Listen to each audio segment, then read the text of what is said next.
Formula One returned to action at Zandvoort last week, at the end of the 3-week-long summer break. The first and third practice sessions of the weekend were directly affected by wet weather conditions that prevailed in those sessions. But in the evenings, no rain was there, and drivers got the opportunity to unleash the full potential of their challengers during qualifying and race. Lando Norris appeared as the winner of this race, and that means Verstappen is yet to win a Grand Prix since the event in Barcelona.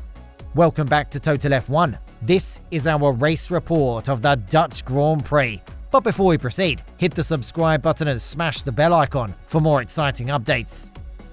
As predicted in our weather reports, rain hit the circuit on the first day with some strong winds, creating some tougher driving conditions at Zandvoort. Regardless of this wet weather, drivers started testing their machinery after 3 weeks. Esteban Ocon was the first driver to accept this challenge, bringing his Alpine to the circuit. The Frenchman lost control of his car and entered the gravel trap at turn number 1. Other than that, Sergio Perez and Carlos Sainz also went off the road at turn 1 under this low grip condition.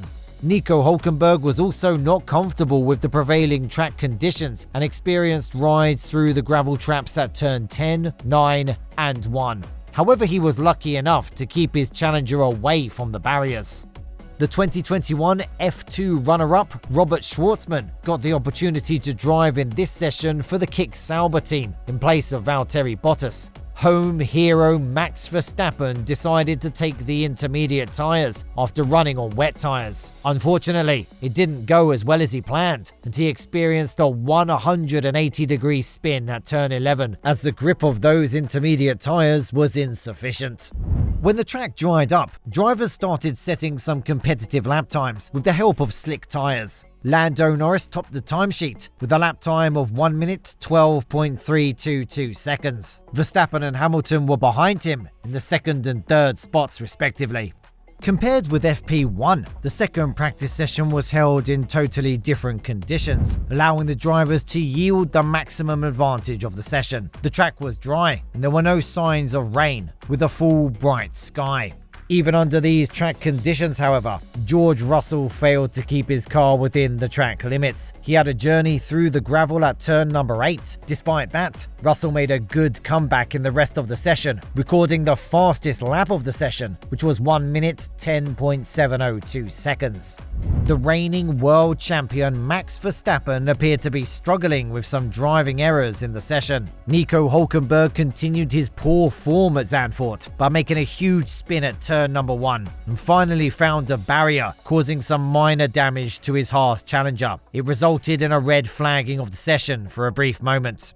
Oscar Piastri also experienced some technical issues with his equipment and made a visit to the garage to get a new helmet. Carlos Sainz had to give up on the second practice session after experiencing an issue in his gearbox. It was quite a serious issue, and Ferrari engineers failed to repair it before the session ended. Behind Russell, Piastri, Hamilton and Norris reserved the top spots in the timesheet, pushing Verstappen into the 5th spot. The third and final practice session was held once again in wet track conditions. Continuing his poor form at Zandvoort, Hülkenberg went off the road and kissed the barrier once again at turn 11, damaging his front wing. Both Russell and Magnussen had to choose the escape road after running off the track at turn 1. At the same corner, Oscar Piastri lost control of his car and entered the gravel trap, but he cleverly managed the situation and was successful in moving his challenger to the escape road. Fernando Alonso also experienced a lockup at turn 11 and entered the gravel trap after sliding along the track.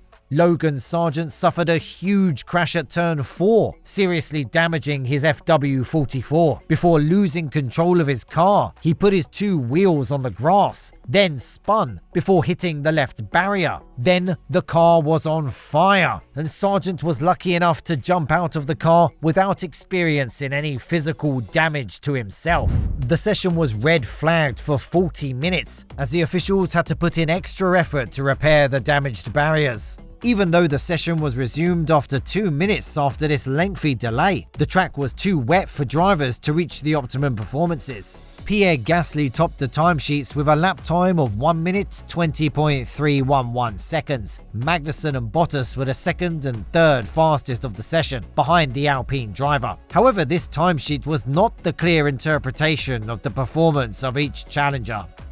After experiencing 2 wet practice sessions, drivers took part in qualifying with less idea about the dry track conditions at Zandvoort. In Q1, Sergio Perez was obstructed by Hamilton, and the Red Bull driver was not happy about that. After trapping inside the drop zone for a long time, Perez was able to close down Q1 at the top of the timesheets. At the end of Q1, Ricciardo, Ocon, Bottas and Zhou were eliminated alongside with Logan Sargent, who failed to participate in qualifying after that heavy crash in FP3.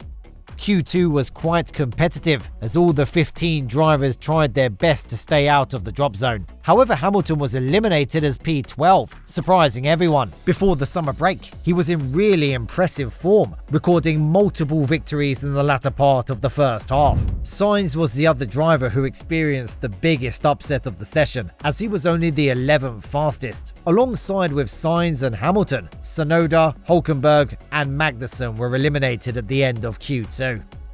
In Q3, there was a tough fight between Norris, Piastri and Verstappen for the pole position of the race. In his last attempt, Verstappen was able to beat the lap time of Norris. However, he had to wait till the outcome of the 2 McLaren drivers' final attempt to confirm his pole position. Norris was able to beat the lap time of Verstappen, becoming the pole sitter of the Grand Prix on Sunday. However, Piastri had to be satisfied with the 3rd spot of the starting grid. Behind these 3 drivers, Russell and Perez occupied the remaining top 5 spots. Leclerc was in 6th, and behind him, Alonso, Albon, Stroll and Gasly formed the rest of the top 10 after Q3.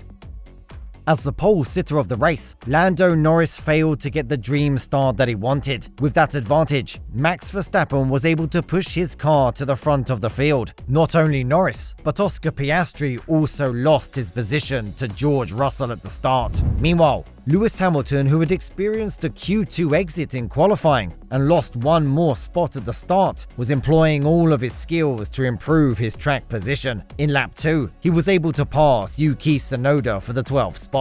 Carlos Sainz was the other driver who had a bad qualifying on Saturday. However, he was able to get a good start to the race, improving his track position into P9. Then, in lap 8, he launched an attack on Fernando Alonso, improving his track position to P8. 3 laps later, the Ferrari driver engaged in 1 more battle with Pierre Gasly. However, the Frenchman was not ready to hand over his position very easily to Sainz. They went side by side several times, and at the end, Sainz completed his move to the 7th spot.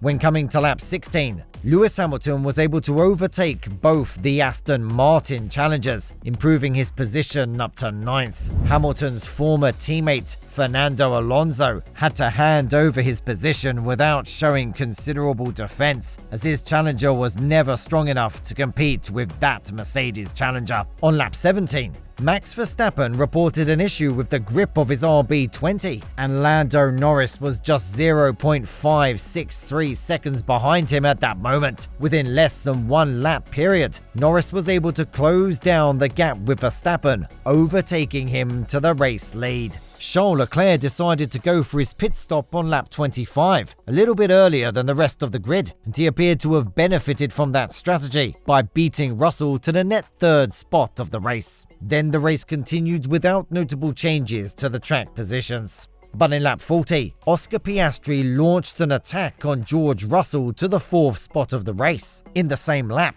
a massive 5-car battle was observed in the midfield, involving Albon, Gasly, Alonso, Magnussen and Stroll. Magnussen was the biggest loser of that battle, as all the other 4 cars were able to pass him without experiencing any defense. Meanwhile, Gasly was able to beat Albon to the 10th spot, and he was further beaten by Alonso 1 lap later. Piastri tried to attack Leclerc in lap 47 with the aim of improving his position to a podium spot, but it was not successful, as Leclerc defended his position using all of his skills. Meanwhile, Sainz attacked Perez in the same lap, improving his position up to P6. Russell decided to make his second pit stop on lap 55, and once again, it wasn't a faster pit stop as he had wished. That resulted to lose him some important track positions when rejoining the race as P7. Then on lap 61, one more battle in the midfield was seen between Hülkenberg and Gasly for the 9th spot of the race. However, Gasly used all of his skills and experience to beat the Haas driver to the 9th spot. Then on lap 64, Hülkenberg was further attacked by Alonso. Both the Haas cars appeared to be struggling as they were beaten by a number of rival drivers. Since then, no notable changes happened to the order of the pack. And at the end of the 72 laps, Lando Norris crossed the line as a winner at Zandvoort. This is the first time that Zandvoort produced a winner other than Verstappen since its return to the F1 calendar. So, the Dutchman had to be satisfied with a second place finish. Till the end of the race, Charles Leclerc was able to hold the 3rd spot. Behind these podium finishers, Sainz, Perez, Russell, Hamilton, Gasly and Alonso were able to complete the race, collecting some important points towards the championship standings. In addition to the race victory, Lando Norris was able to record the fastest lap of the race. All these achievements helped Norris to close down his gap with Verstappen in the Drivers' Championship, down to 70 points. Within the next 9 races, Norris still has the opportunity to beat Verstappen to be the Drivers' Champion. However, the situation in the Constructors' Championship is different, as the gap between Red Bull and McLaren teams is only 30 points. Perez is still yet to find his rhythm, and because of this, it could cost the Constructors' Championship for the Milton Keynes squad. So, how do you rate the Dutch Grand Prix? Share your thoughts in the comments section below. Thank you for watching the video, and if you enjoyed the video, subscribe to the channel to get more exciting Formula 1 news. We'll see you in the next video, guys. Goodbye.